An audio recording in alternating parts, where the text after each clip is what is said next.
So, yeah, we're recording. Let's start our fifth community call and AMA. This time our guest speaker is Simona Pop of the Status, which is better than Signal, which is better than WhatsApp. And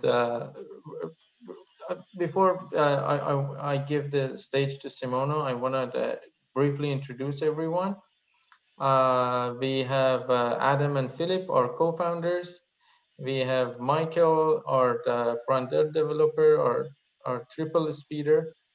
And me and Mono, we are the community managers, Ehsan and Ashraf and Remy, or BrightID stars. And Bitsika is a winner of the hackathon, which actually worked on integration between BrightID and the Status. Well, welcome, Bitsika. And yeah, with that short introduction, I want to pass it over to Simona, and let's hear about Status.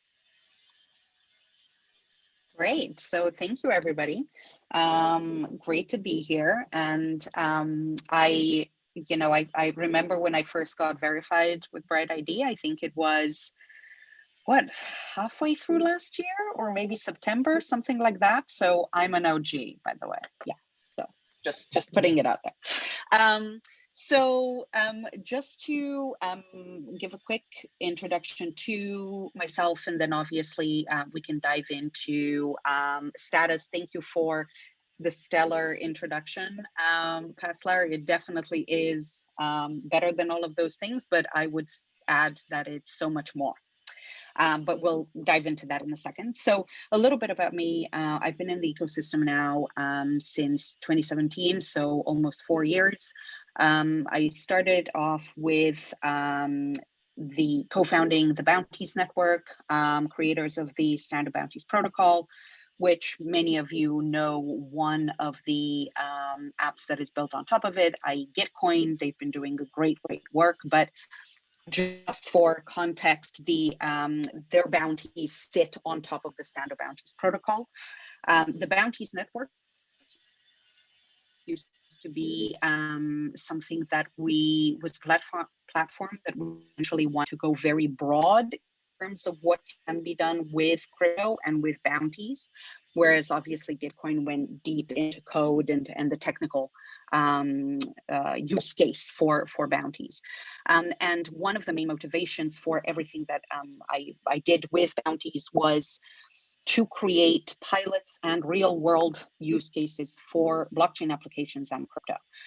The biggest piece for me is to actually create change and to enable choice and access to resources where currently there are none, or currently there aren't that many opportunities, or certainly not that easily accessible.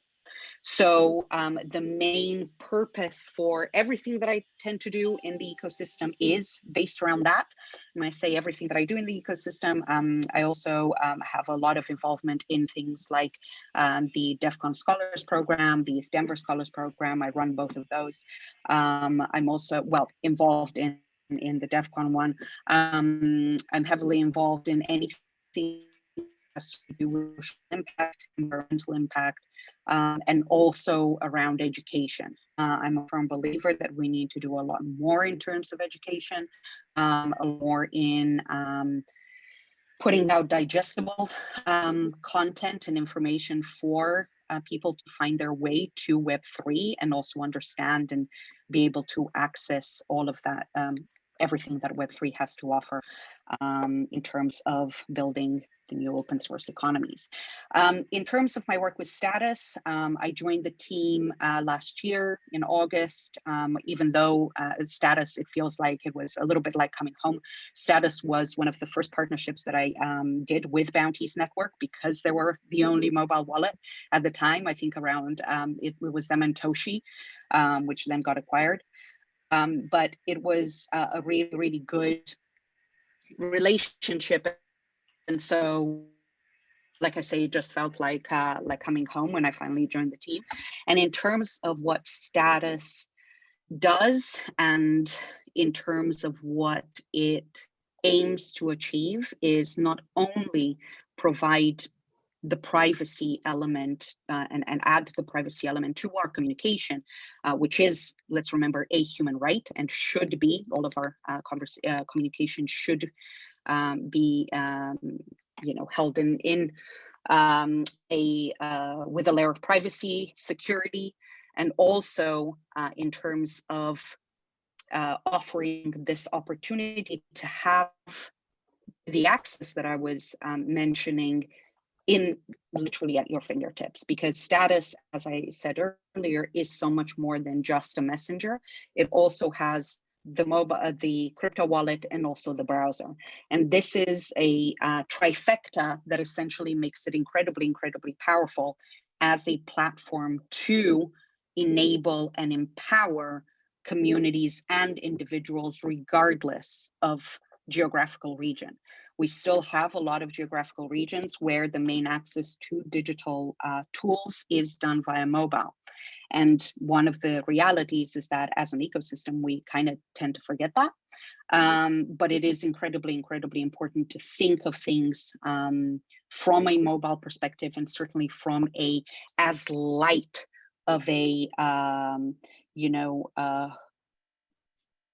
hoop or bridge to cross as possible, in terms of there's so many new concepts that we're introducing. At least we can make the tech a little bit more accessible and again at people's fingertips. So for me, again, status is this combination of these three things. It is at the end of the day a platform to mobilize, in my mind, to mobilize individuals and communities to achieve far more than they're able to today. Again, all in a space that is defined by privacy and security, which is, as far as I'm concerned, the way things should be. In terms of the roadmap, and this is something that I'm very excited to essentially be working on and kind of spearheading. Again, my background is all about communities and growing and empowering communities, because I do believe we are at a moment where we're shifting from the whole discourse around power to one of empowerment.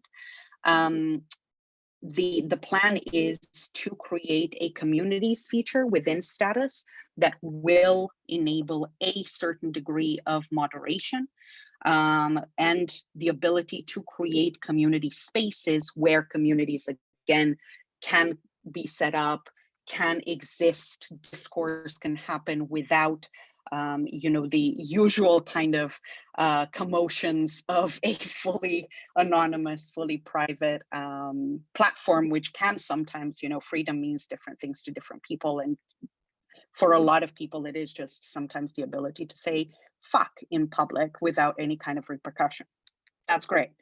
But introducing these layers of moderation is something that is very important, and it is conducive to valuable dialogue. So we've kickstarted that.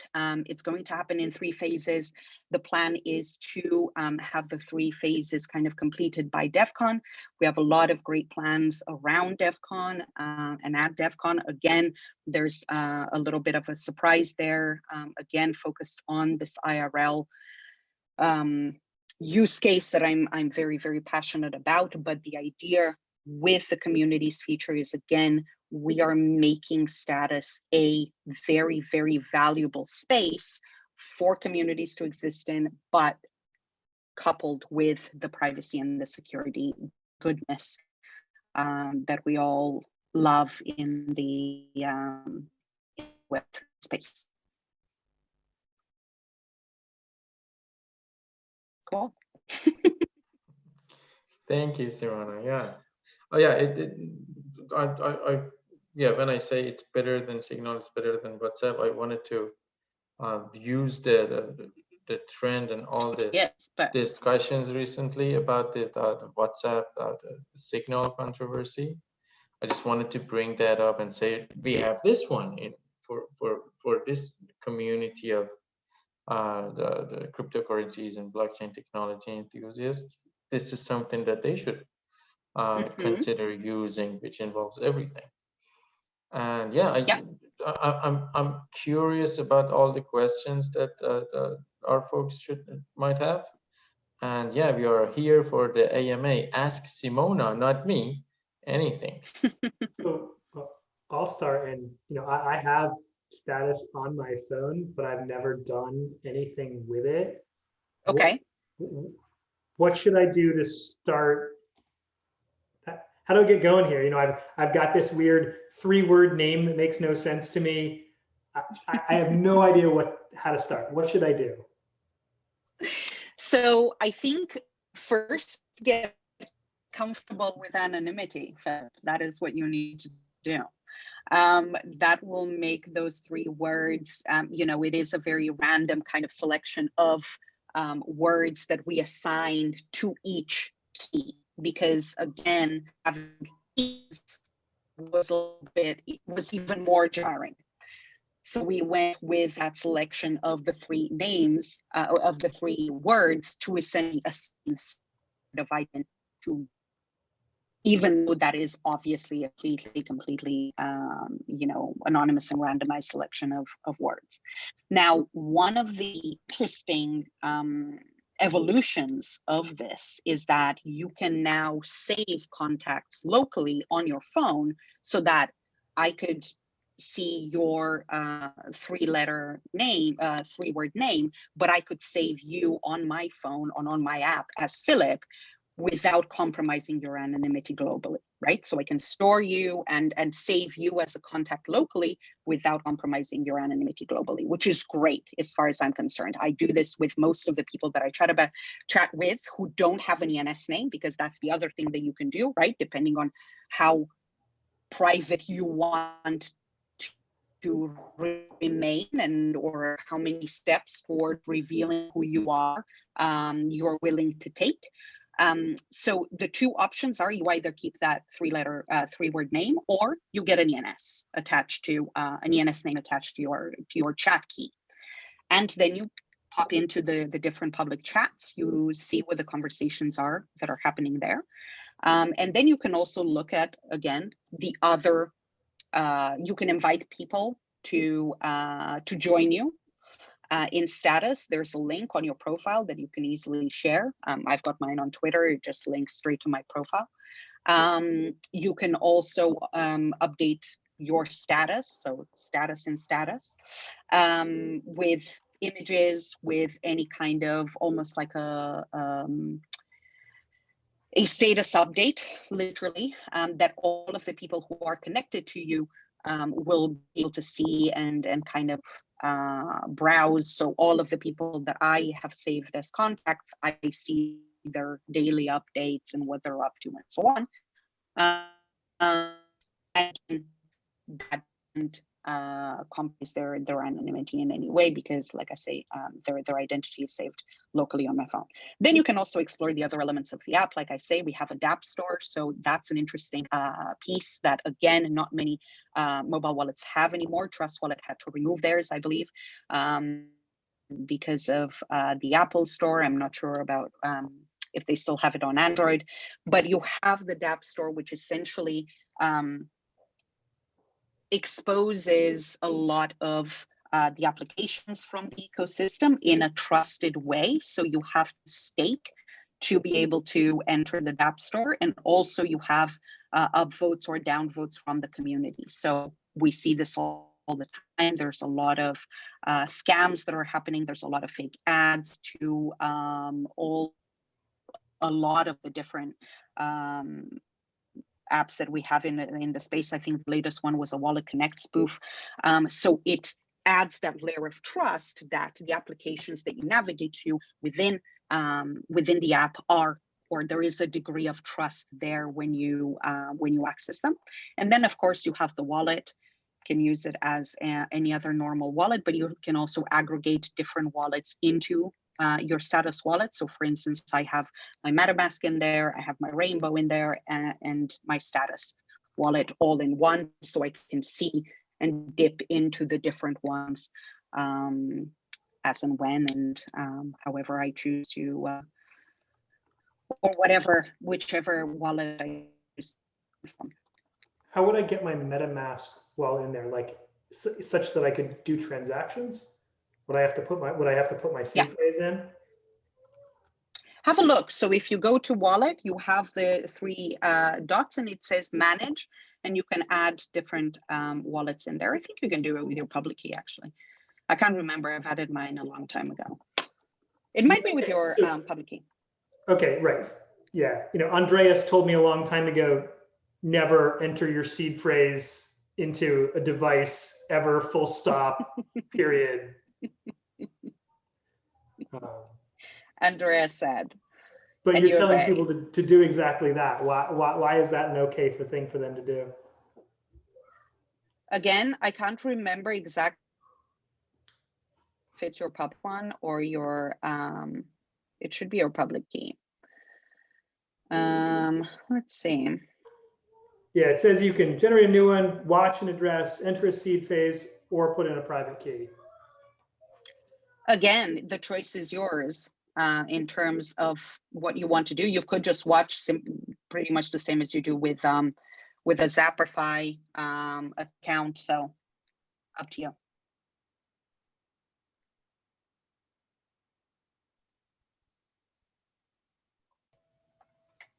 I have a question about what you were saying about dApps and the dApp store and how Trust Wallet. A little slow, I think maybe. Oh, can you guys hear me okay? Everyone hear me? Okay. So Yes. I had a question about the, so Trust Wallet had to remove their dApp store, I guess you could call it the App Store. So what is the, you probably understand what the issue is with Google and Apple not liking, I guess not liking apps to have their own app store within the app. I know when Amazon Amazon has like their own weird thing that they use to get it like not be on those app stores. So what, so how is it that Status still gets to do that? Because BrightID, we also have some dApps that we list, and we probably will want to expand that in the future. So this is an interesting topic for us. Like at what point do those stores come and tell you, hey, you can't show lists of other apps for people to install? And in the case of BrightID, it's just linking to these other apps, but still, you know, where do they start to get upset about that? Yeah, I think it's an issue that we as an ecosystem have, depending on a lot of these centralized, let's say, well, providers. And I think we are a little bit, all of us, on a little bit of borrowed time. That we're looking at is actually creating a fully decentralized app store that we can. I know Corey is looking at that, and hopefully we're going to have something this year. I can't estimate exactly when, because there's obviously a whole load of things that might take priority before that. But it is something that we are aware of. It is something that we're thinking about, and it is something that we want to find a solution to, not just for ourselves, but obviously for the whole ecosystem. So yes, what I would say with that is stay tuned, because at this pace and what we're seeing right now with things getting taken down, I mean, it's just it's not an if, it's a when. So oh yeah. Oh, that's good. Yeah, I think I a decentralized app store alternative would be pretty awesome. I mean, I know there's ones that exist, but yeah, I mean, the more the merrier, really. You can't go wrong with having more. Exactly. I have a historical perspective on that. In that there was a time when we were, when Status was deciding, and instead of native listing, it was decided that if the dApp curation and the store itself is a dApp, then you access it via the embedded browser, then it's just like browsing. Does that So make it's sense? not inbuilt into the stack. Right. Mm-hmm. So that's probably why it's still up. has not Yeah. been blocked. Yeah, I mean, when you navigate to it, it's absolutely seamless, right? You wouldn't think it's not part of the stack, but Bitsy is right. It is probably that has kept us under the radar. Yeah.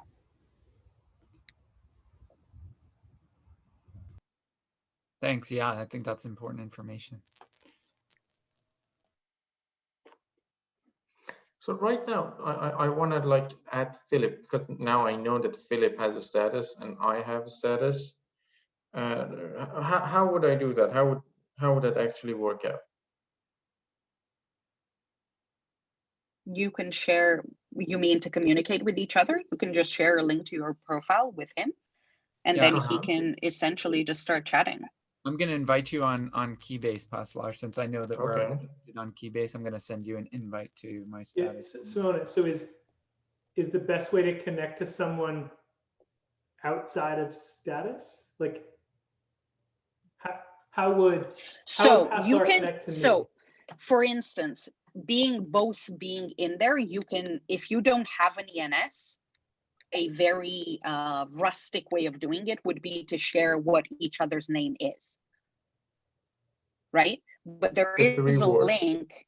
What Adam is showing you, it's a link to the profile so you can actually see it.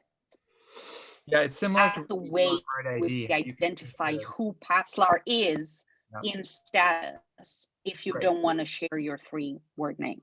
So I go through an existing trusted channel that I have with Paslar. In this case, it's Keybase, and then he's going to click on that link. It's very similar to what you do to make a connection in BrightID, and then we will now be connected on status.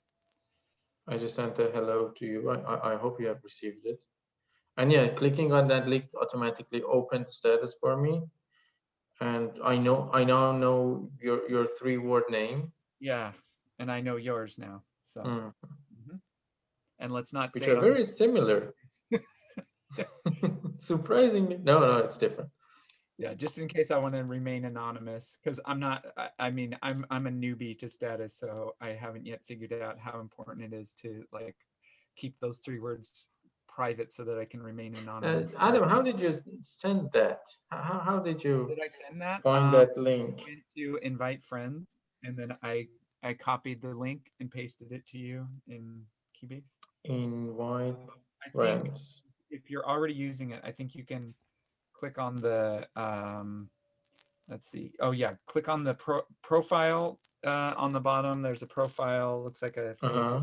Yes. And click on contacts, and then you can invite friends. With new contact? No, with invite friends, or maybe new contact works too. I don't know. No, I think the new contact is just if you know their 3-word thing, which I guess you could also share over Keybase. But if you hit invite friends, if you hit invite friends, do you not see invite friends? Here's what I see. I see basically nothing.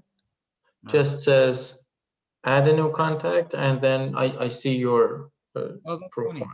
Okay, that's strange because I see. Sorry, I totally missed that because I dropped off, my connection dropped and I got kicked out and came back in again. So I have no idea what you guys have been doing. We were just talking about our experience adding each other as contacts and how I seem to have this invite friends thing that allowed me to share that link, and Paslar doesn't. So where did we get to?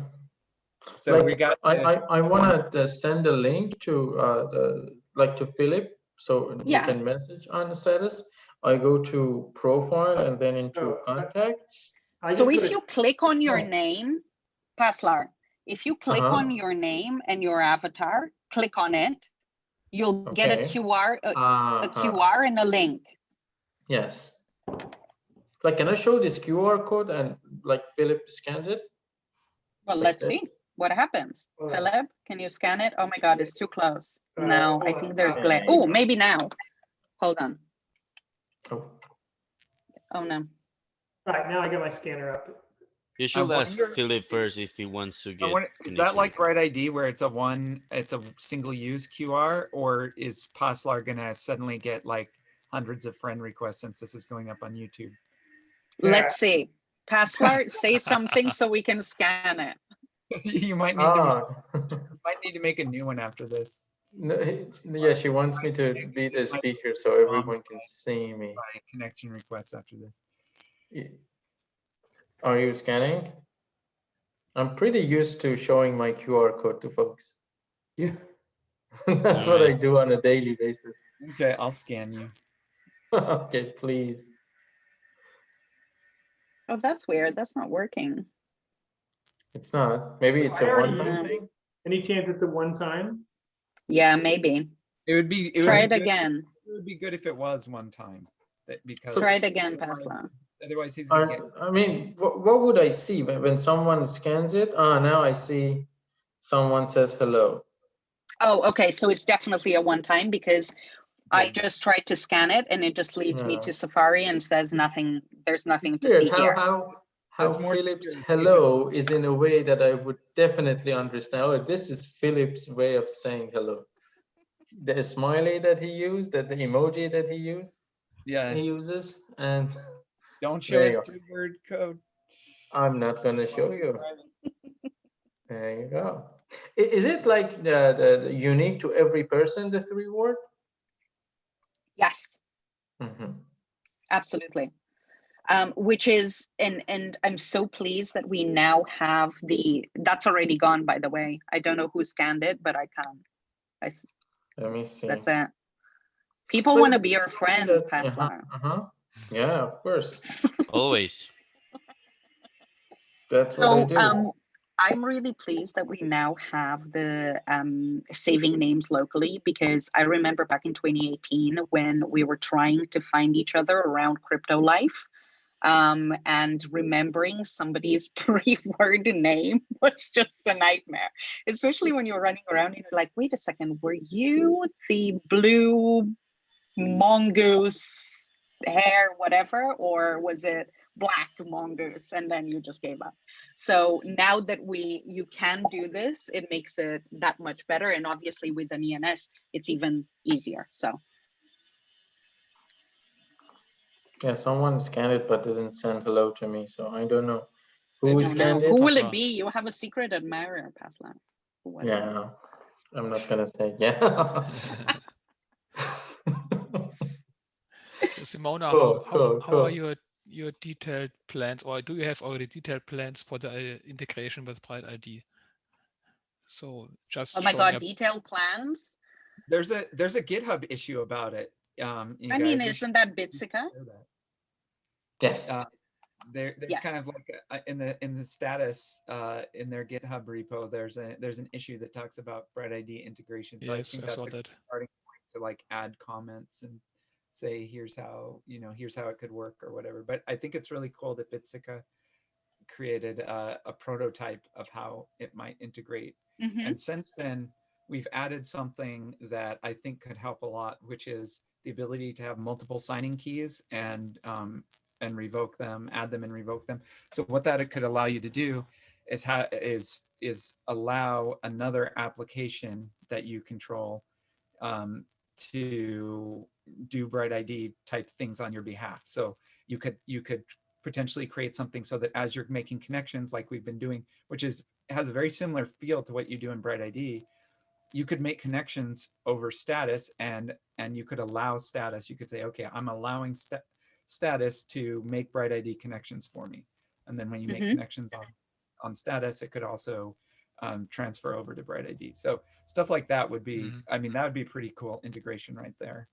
Yeah. Also, the ability to be able to show one of the cool things that we want BrightID to be is just this little thing inside of your wallet, whatever wallet that might be.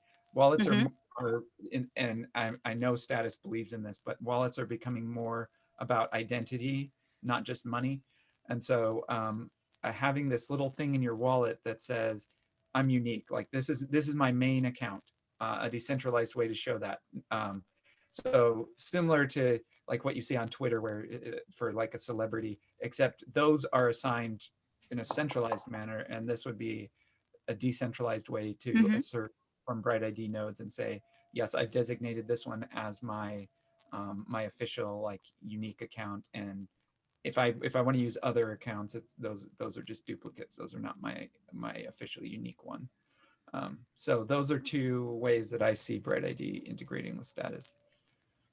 They're interesting. It's an interesting piece, particularly from, again, the perspective of how we're looking at evolving, right, as this platform that supports so much in terms of what can be done by individuals and communities. And I think once you're introducing those layers and layers of, okay, community existing and contributing within a community, being able to potentially access funds and so on, that becomes something that's really, really important, right? So, and of course, it still remains a choice, right, for people. If they choose to do it, great. If they don't, absolutely fine. You can still remain as you were and exist and use status in full anonymity as you would normally. So, but to participate, let's say, these layers become important. Yeah, and that's one of the things that BrightID wants to respect, certainly, is to allow you to assert your uniqueness while remaining anonymous in the context of another application. So you could still remain anonymous within status and still say, I mean, this is something you absolutely unheard of in Twitter. You can't remain anonymous and have that little stamp that says that this is the official you. But you can actually, with BrightID and status working together, you could actually do that. You could say, okay, this is my anonymous account that I'm using on these to interact with these different platforms or people or whatever, or DAOs or whatever it is in the future. And I don't want to say who I am, but this is still, I'm still a unique person. So I think it's a really cool potential integration. Agreed.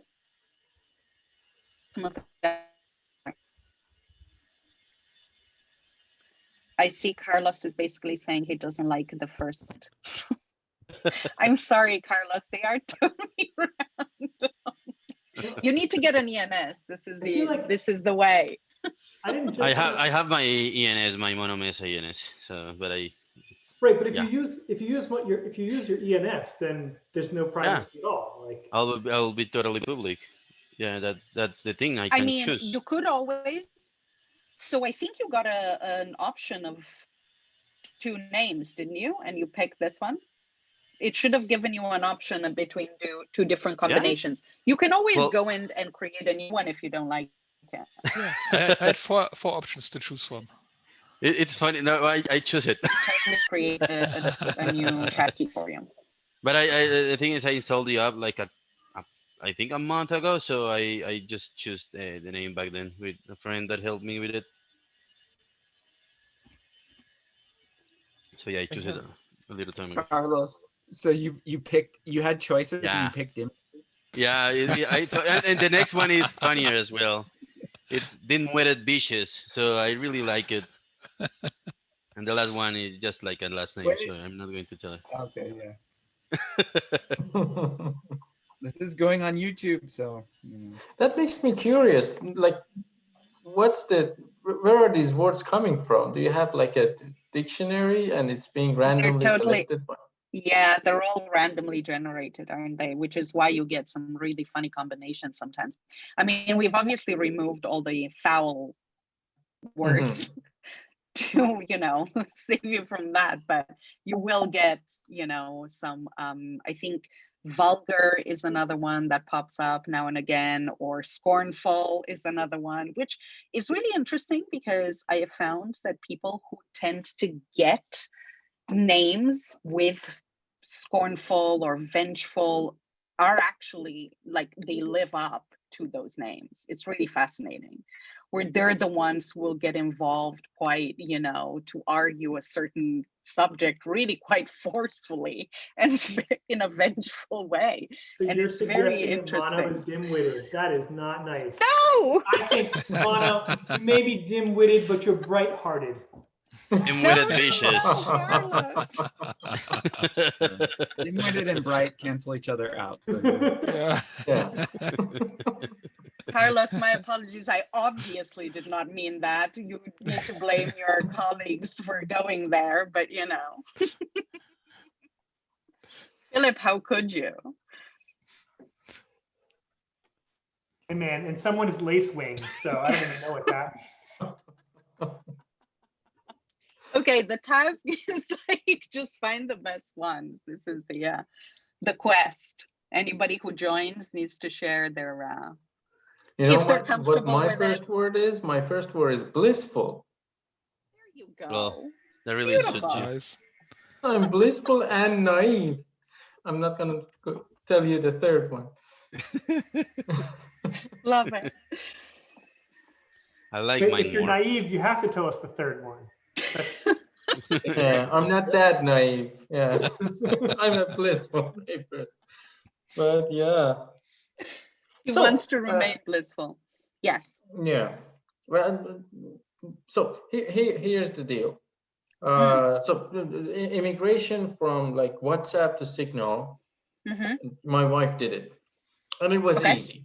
She had WhatsApp. She had a list of contacts that had WhatsApp, and then she found them on Signal and started messaging. Nothing happened. But Yep. here, it's totally different. It's a Yes. different story. It's a different. Like right now, if she installs status and I say, okay, ask your friends to install the status Mm-hmm. and start messaging on the status. Firstly, they need to send each other links to get each other's names. Mm-hmm. Then they would save each other as contacts on locally on their own device, so she knows who that is. Mm-hmm. When so are they going to be able to create groups? Yes. You can create groups where you can share. You have voice messages, you have photos, you have stickers, you have your usual comforts that you are used to in a messaging kind of scenario. Obviously, and this is again one of the main reasons why I mentioned that no, it isn't a on par comparison with Signal, right? Because we're not just going from, hey, it won't access your data and your email or your bank or what you're doing and so on. It doesn't even know your phone number. So it doesn't know who you're connected to. It doesn't know anything about you because you are fully anonymous. Therefore, if it doesn't know anything about you and it doesn't know who your friends are, you have to go through these hoops. Now, the problem is we've become so used to the fact that these centralized applications do so much for us that it's a comfortable way to port things, right? We forget that privacy, to claw it back, it's actually pretty hard, right? So there is a level of, dare I say, discomfort that comes with protecting a lot of what we want to protect, but we kind of want to do it in a way that's easy. So if you remove yourself degrees from all of the things that you have given away so far, you're really, there's nothing to identify you by or connect you to other people. Yeah. Yeah. When we presented BrightID to Tim Draper, his first question was, okay, well, how do I bring in all my Facebook contacts? Right. Because he said that would make it wonderful. He said, I think BrightID is a pretty awesome idea, but I think that if you like really want it to get rolling fast and you want to, you know, get lots of users in quickly, that's what you need to do. You need to be able to import like all your Facebook contacts or something like that.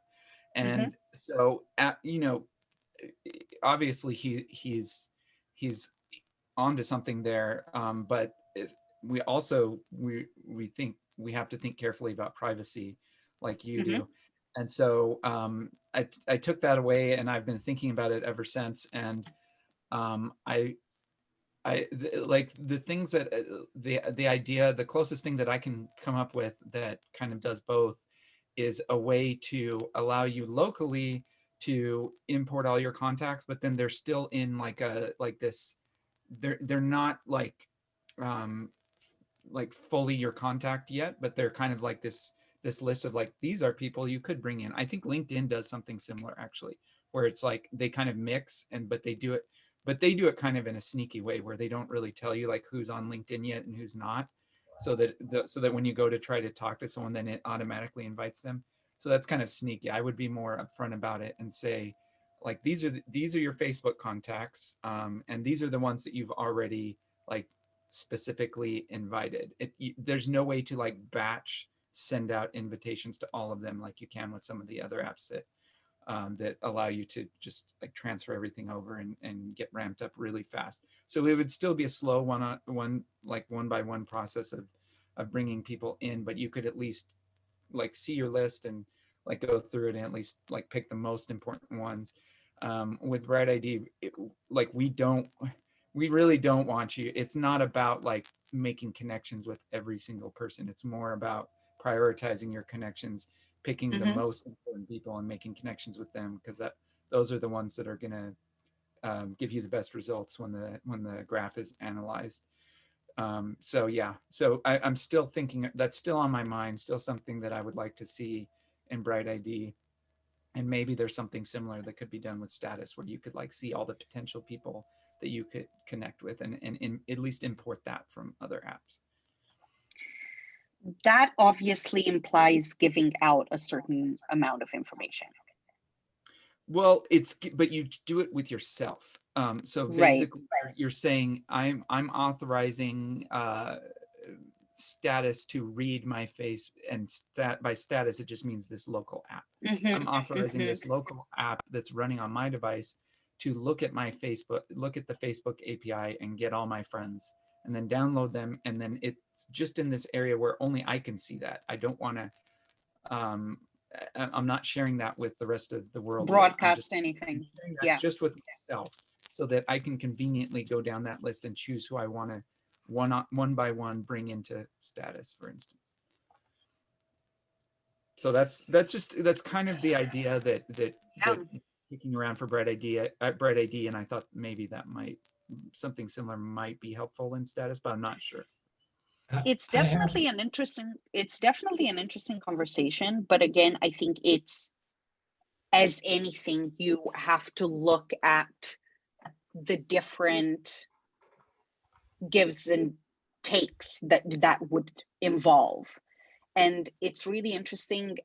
One of the main things that you said, like how to ramp up quickly. And this is one of the things that we realize when you build things fully private and fully decentralized, things do not happen quickly, because you cannot rely on existing things. You cannot go and say, oh yeah, we'll just do this and cut that corner, and that means that it gives us full access to XYZ.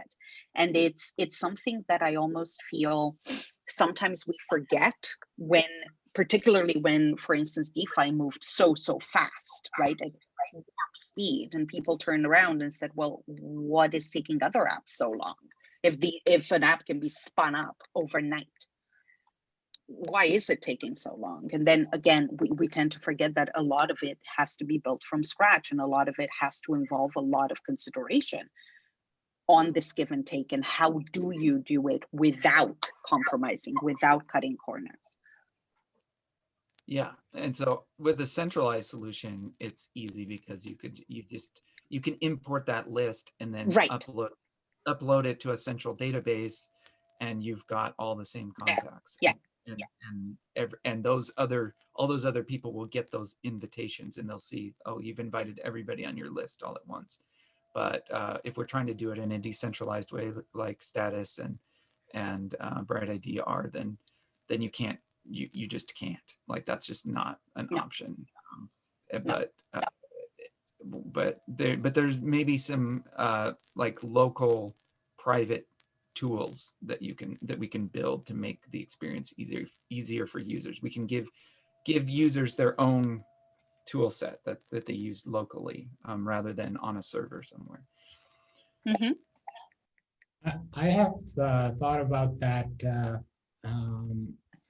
just importing the local phone book into status, and then but then you'd have to share it externally somehow.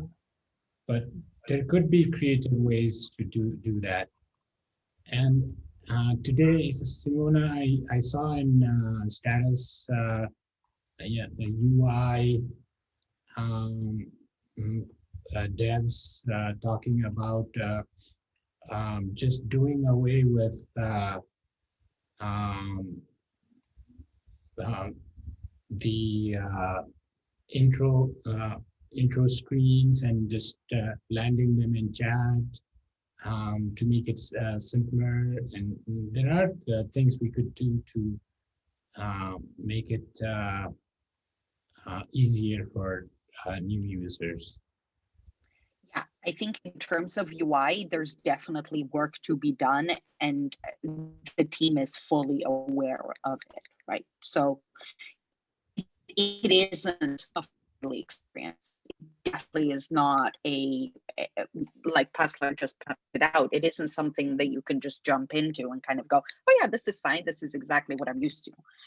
So there's work to be done. There's still work to refine it, to make it an experience that is genuinely something that, you know, combines this desire for privacy and for preserving and owning your data and preserving your human rights with an actually pleasant experience, right? It doesn't have to be this painful, right? Or it doesn't, just the whole Web3. I mean, we've come a long way, but there's still a long way to go, right? We again, a lot of people tend to forget that we are at the beginning of the journey in making things better, and we're doing great. I mean, you know, again, looking back at 2017, 2018, it was hideous, and now we're doing much better.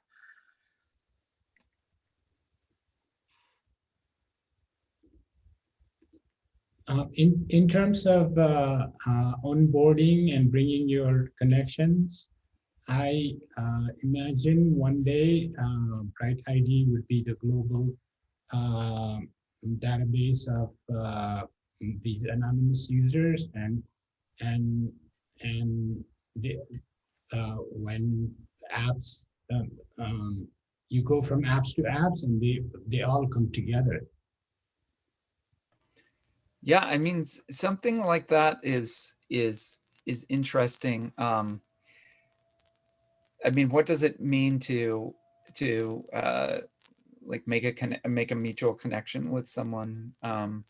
BrightID has like at the base layer, it does have that, and we do have ways for you to manage your own backup of your connection. So yeah, I mean, if you think about that, then it could also be portable.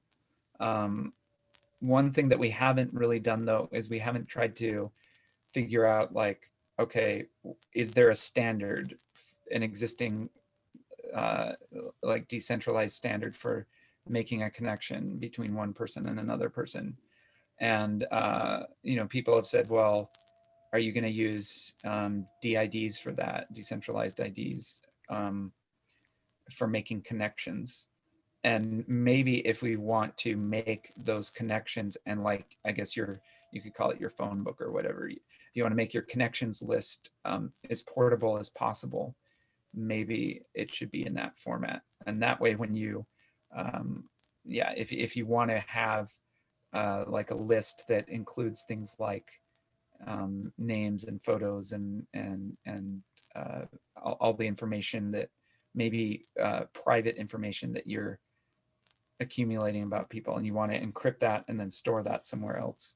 If it's done with decentralized identifiers, maybe that's the right way to do it, but I don't know, maybe not, because maybe those are more about what you want to share publicly, and this is more about like just like your private notes on somebody. And so maybe it's more of a maybe it doesn't need to be, because like right now we allow you to we kind of provide this service to back up your connections and their names and photos encrypted on our service. But we've ever since the beginning, we've talked about how it should be like, you should be able to take that encrypted backup and put it on your own device. You should be able to, in fact, we're working on that so that you can put it on other devices. You should be able to store it using your own cloud service. Of course, it's encrypted, so they wouldn't be able to peek inside of your backup. So that's another alternative to using decentralized identifiers that I don't know, maybe there will be some standard ways, because I would love that, because I mean that's the biggest problem with Facebook. That's the biggest thing that I hate about it. I mean, there's bunches of things I hate about it, but one of the things I hate about it is you can't just take your graph and say, okay, I want to take my graph and go play somewhere else with it. I want to just take my graph and use it on this other front end that's or this other application without getting basically Facebook getting involved. They don't just let you take an export of your graph and take it somewhere else and you start using it. You have to keep them in the loop, which I is mean, that's totally wrong. I mean, that's just so bad. And I hope that we revolt en masse against that and just dump Facebook. But anyways, it's just a violation of our right to own our own connections to people. You still recording? I think We are Simona, still recording. you were about to say something, Simona? Simona just muted herself. Okay, she's muted again. Yeah. Okay, I will mute myself and let someone else talk. If So if I there think is, we oh, can okay. stop sorry, recording the now. sound. Okay. Yeah, the sound was being really robotic. So I was like, oh, okay, maybe if I turn off my video, maybe it'll get better. But yeah, Adam, I completely agree with regards to being able to take that subgraph. And actually, you know, interoperability is meant to be one of the biggest pieces of this Web3 jigsaw puzzle, right? Being able to transfer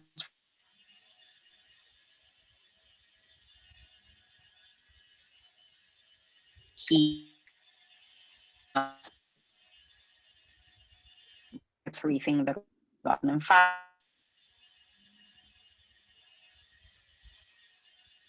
it's one we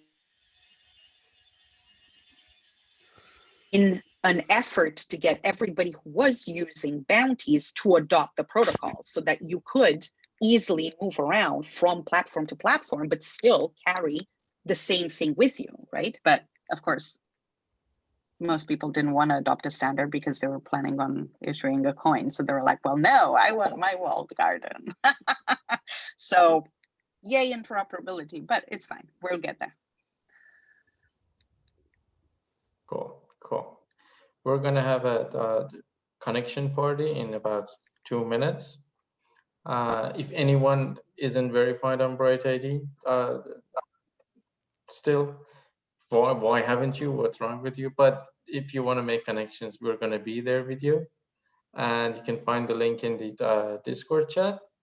I really want to thank Simona for being the speaker this week. It's really exciting to have something like status working out. I want to learn more. I want to use it more. And yeah, if anyone doesn't have any questions, let's call it a day. Thank you for coming. And I'm gonna stop recording now.